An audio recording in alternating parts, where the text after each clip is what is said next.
कि कोरोना महामारी अयला से नुकसान तो बड़ भेलै, लोक में भय के माहौल पैदा भेलै, संग एकटा अपॉर्चुनिटी सेहो लोक के भेट रहल छै।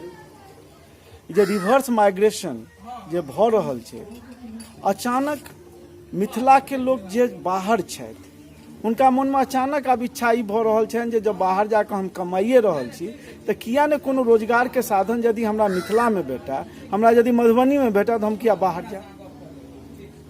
तब एहिसँ पहिलेओ पिछला सप्ताह हमसब मखाना उद्योग के विषय में चर्चा केलहुँ, प्लाईवुड के बारे में चर्चा केलहुँ, कोल्ड स्टोरेज के बारे में चर्चा केलहुँ। आइ हमसब चर्चा करब जे वर्मी कंपोस्ट में रोजगार के की संभावना है और व्यवसाय के की संभावना है वर्मी कंपोस्ट। तो जिनका नहीं पता होत उनका लेल कह दै छी जे वर्मी कंपोस्ट एकटा जैविक खाद भेलै। एखन देखबै जे हरेक किसान पैदावार बढ़बै के लेल यूरिया के यूज करै छथि, DAP के यूज करै छथि, और साल दर साल देखै छियै जे एकर खपत बढ़ि रहल छै। तो रासायन के खपत बढ़ रहल है, कारण किया तो पैदावार बढ़ावे के लेल रसायन अधिक मात्रा में यूज भ रहल छै, तो जमीनक उर्वरक क्षमता कम भ रहल है। ई विडंबना छै।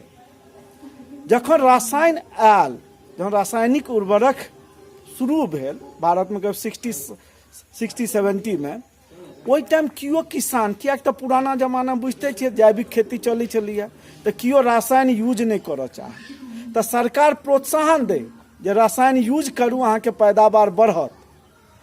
आब वह किसान रासायन यूज करैत करैत ओहि पर एते आश्रित भ गेल छथि जे एखन आब फेर सरकार कहि रहल छै रासायन खराब छै, छोड़ू, खेत के उर्वरक शक्ति खत्म भ रहल है, एकरा बंद करू, और फिर पुरान विधि जैविक विधि पर जाओ। तो कतौ ने कतौ प्रतिरोध भ रहल छै। और ई प्रकृति के नियम छै जे कोनो जे चेंज हैत, बदलाव के विरोध हमरा सबके आंतरिक चीज छै। जे कतौ बदलाव चाही ओकरा हम विरोध करबै, पहले विरोध करबै फिर ओकरा हम लेबै। जैविक खेती के विषय में पूरा दुनिया भर में ई करीब 1990 सब प्रचार भेलै जे आइ काल्हि जे बीमारी के एकटा मुख्य कारण छै ओ कतौ ने कतौ रासायन खाद छै। अपन सबके खाद जे अहाँ के तत्ते उर्वरक रहे छै जे बीमारी के संभावना बेसी रहे छै। तैं देखबै जे पुराना जमाना में लोग कम बीमार पड़े, आ जो टेक्नोलॉजी विकसित भ रहल है, हम अहाँ विकसित भ रहल छी, तो देखबै अहाँ के जे बीमारी सेहो बढ़ि रहल है। तो फिर यह छै जे चलू प्रकृति के ओर, तो प्रकृति के ओर केना जाब, तो रासायनिक खाद के यूज कम करऽ पड़त और हमरा अहाँ के बढ़ावा देवऽ पड़त जे ऑर्गेनिक खाद के यूज, जैविक खाद के यूज। तो जैविक खाद में एकटा बहुत नीक छै अहाँ के वर्मी कंपोस्ट। वर्मी कंपोस्ट बहुत गोटे अहाँ सब सुनहियो हेबै।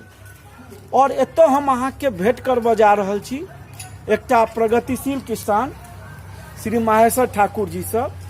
वो वर्मी कंपोस्ट बहुत दिन से कऽ रहल छथि और एकर मांगो बढ़ि रहलै है। तो एहिमे वर्मी कंपोस्ट के प्रोसेस की छै, पहले उनका से पूछल जाए जे में लागत कते हेतै, कते दिन में तैयार हेतै, सालियाना कते उत्पादन हेतै ई वर्मी कंपोस्ट के। तो चलू डायरेक्ट जे एक पर काज कर रहल छथि प्रगति किसान श्री महेश्वर ठाकुर जी, जे रैयाम गांव के वासी छै, झंझारपुर प्रखंड में रैयाम गांव छै, वही रैयाम गांव के वासी श्री महेश्वर ठाकुर जी। तो महेश्वर ठाकुर जी आप कहता एहि विषय पर डिटेल में कहता। महेश्वर बाबू आप अपन वक्तव्य दियो जे एकरा केना कैल जाए। नमस्कार किसान भाई।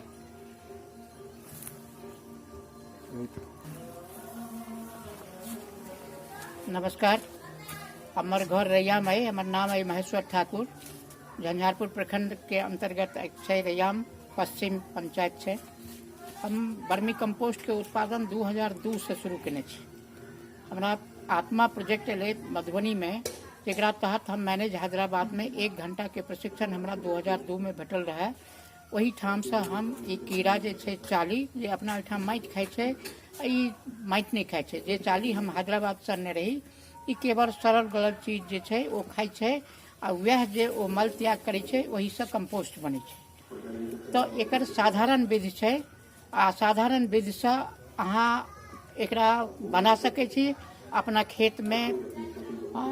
जे कोनो फसल छै, सब्जी होय, धान गहूम होय या फलदार वृक्ष में, सब में एकर व्यवहार क के हाँ भरपूर लाभ एकरा से ल सकै छी। संगे एकरा व्यवहार केला से कोनो तरहक अहाँके बीमारी के आशंका तो बिल्कुल नहीं हैत, चूँकि एहि कंपोस्ट से जे कोनो चीज हम उत्पादन करै छियै ओहिमे लागत कम छै, संगे जे खाय में अति स्वादिष्ट छै, देखे में बहुत बढ़िया चीज छै। तो एकर विधि जे छै तैयार करबा के से पहले तो हम हैदराबादी मॉडल रखने रही, हाँ जे हैदराबाद में देख के आयल रहिए वही से शुरू करने रही। बाद में डॉक्टर HP सिंह तत्कालीन वाइस चांसलर पूसा यूनिवर्सिटी हमरा एहिठाम आयल रहत, वो देखे ला। वो कहलन कि जे ये नहीं, आप 10 बाई 3 बाई 2.5 का आप बेड बनाइए। तो हम फिर वह 10 बाई 3 बाई 2.5, 10 फीट लंबा, 3 फीट चौड़ा, 2.5 फीट खड़ा बेड बनेलों, जे में बिहार सरकार कृषि विभाग के द्वारा हमरा अनुदान के लाभ सेहो भेटल रहे, सेहो हम लेलहुँ।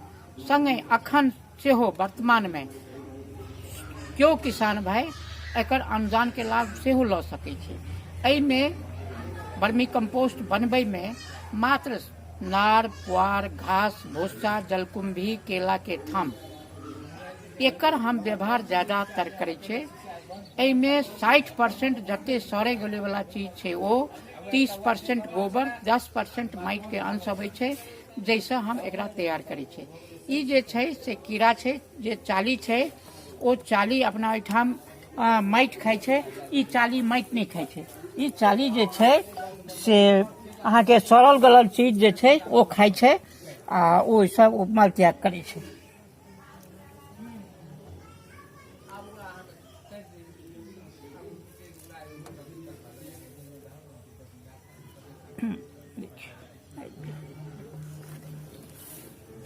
ये देखियो इस सामने में चाली, ई चाली जे छै से केवल सड़ल गलल चीज खाइ छै आ ई जे मल त्याग करे छै ऐसा ई खाद बने छै। शुद्ध का हैत जे ई चाय पत्ती के डस्ट छै, दानेदार छै।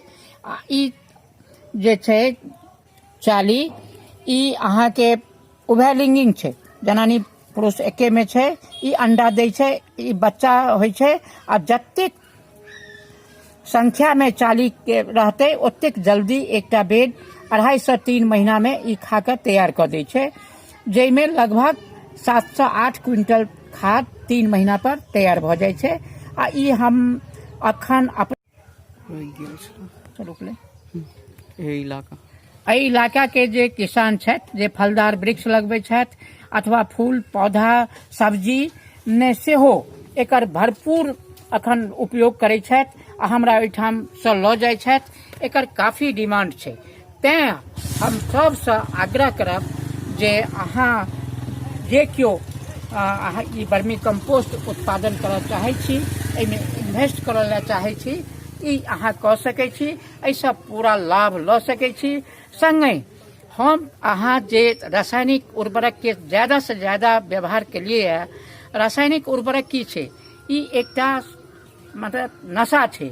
जेना हम अहाँ स्वच्छ मोने छी, कोनो तरहक नशा लऽ लेलहुँ तऽ हमरा सबके उत्तेजना बढ़ा दैए, तहिना रासायनिक उर्वरक जे छै से माटि में देलाक बाद माटि के उत्तेजना बढ़ा कऽ उत्पादन तऽ हम लऽ लै छियै, लेकिन एकरा सँ दिन प्रतिदिन जे हमर उत्पादक क्षमता छै माटि के से घटल जा रहल छै, बीमारी के मात्रा बढ़ि रहल छै।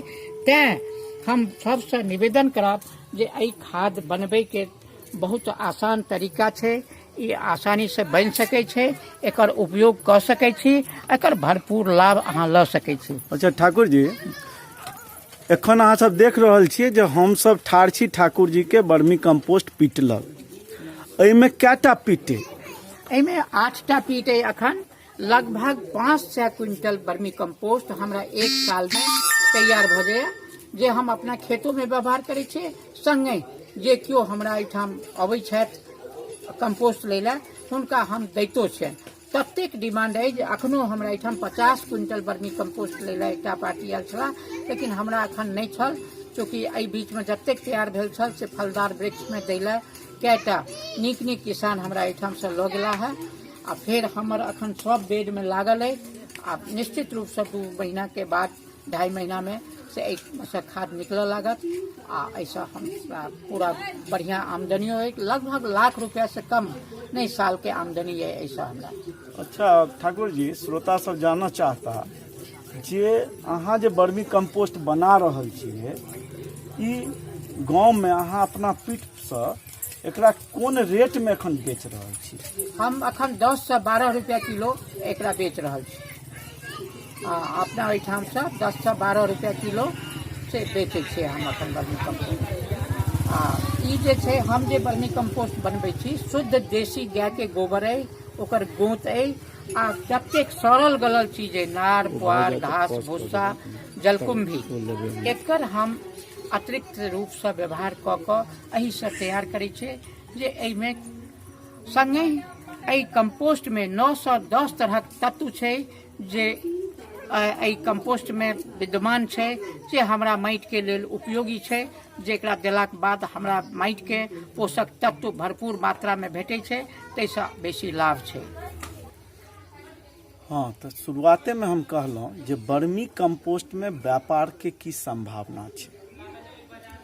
तो ई ध्यान राखब जे एक साइड में किसान छै या कोनो व्यवसायी जे वर्मी कंपोस्ट के पिट लगा कर करऽ चाहे छै, और जेना ठाकुर जी अहाँ के सबके कहलथि जे बड़ आसान विधि छै। पिट एकटा चभच्चा जकाँ बनायल छै, ओहिमे अहाँके जते वेस्ट जे सड़ि गल सके ओकरा दऽ दियौ, और वर्मी कंपोस्ट जे बनै छै ओ चाली से बनै छै।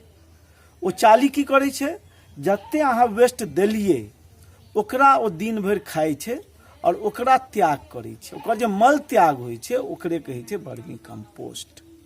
तऽ विधि बड़ आसान छै, लागतो बड़ कम छै। क्या तो देखिए रहल छी अहाँ जे चभच्चा बनबै में कते खर्चा हैत अहाँके, तऽ आराम से कऽ सकै छी। और जेना पैदावार ई कहलथि है जे वर्मी कंपोस्ट जे गाँव में ई बेच रहल छथि, चूँकि लोग के उत्साह जैविक खेती के तरफ दिन से दिन बढ़ि रहल छै, तो वर्मी कंपोस्ट के डिमांडो गाँव घर में बढ़ि रहल छै। जेना महेश्वर ठाकुर जी कहलथि अहाँके जे ई एते उत्पादन नहीं कऽ सकै छै जे हिनका जे डिमांड छनि ओकरा फुलफिल करथि।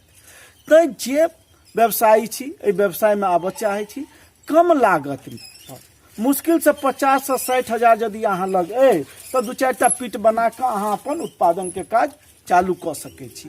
और जेना कहलथि एतऽ रेट छै 10 से 12 रुपया।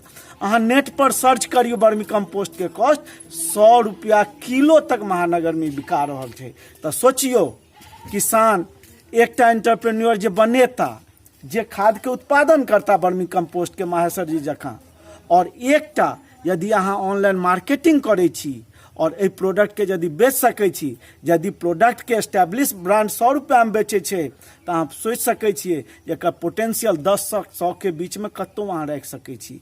तो एहिमे व्यवसाय के जे उद्यमी छै, जे काज करऽ चाहै छथि, प्रॉफिटेबिलिटी बड्ड बेसी छै। एखन तऽ ई पिट देखेलथि, आ महेश्वर बाबू के हम रिक्वेस्ट करबनि जे मानि लिअ यदि पिट नहीं छै और अहाँ लग मवेशी अइ, गोबर अइ, तो बिना पिटो के अहाँ कंपोस्ट वर्मी कंपोस्ट बना सकै छी, ओहो अहाँके एखन देखेता। तऽ फेर से अपने सब चलै छी महेश्वर बाबू।